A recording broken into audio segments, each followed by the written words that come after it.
So ehrlich zu Mensch frag ich mich schon.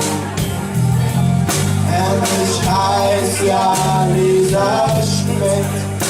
Wir haben uns das erste Mal gesehen und hab ich gewusst, dass das hieß. Wir haben uns tief in die Augen geschaut und gelobt. Mit Lippen aus am Rot, bis die Füße rosten Haut. Dort unten am Ufer, wo's buchert und was. Es hat geklopft, ich mach auf, er kommt die Stufen hinauf, aber bemerkt, wie aufgeregt ich bin. Ich hab gewusst, es lohnt, wenn ich wart auf meinen Traummann und ganze Zeit küsst er mir meine Zweifel und Tränen vor. Ja, er nannte mich die wilde Rose. Da war heiß, ich Lisa Schmidt. So ehrlich, so nett frag ich mich schon. Denn ich heiß ja Lisa Schmidt.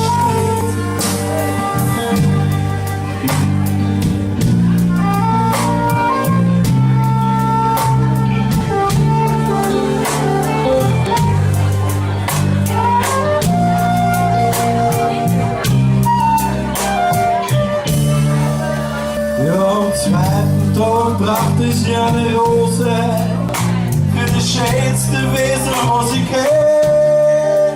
Und ich hab sie gefragt, kennst du den Ort, wo die wilden Rosen sind, wo sie wuchern und wachsen und gedeihen? Ja, am zweiten Tag kam er mit einer Rose und ganz Tag. Und er fragte mich, ob wir das Stück und gehen. Und ich hab gesagt, nee, das geht nicht. Und ins Bett kriegst du mich auch nicht. Aber einen Spaziergang zu den wilden Rosen, das wär echt nicht. Ja, er nannte mich die wilde Rose. Da war heiß, ich Lisa Schmidt.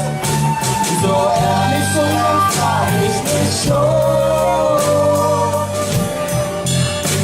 Denn ich heiße Lisa Schmidt.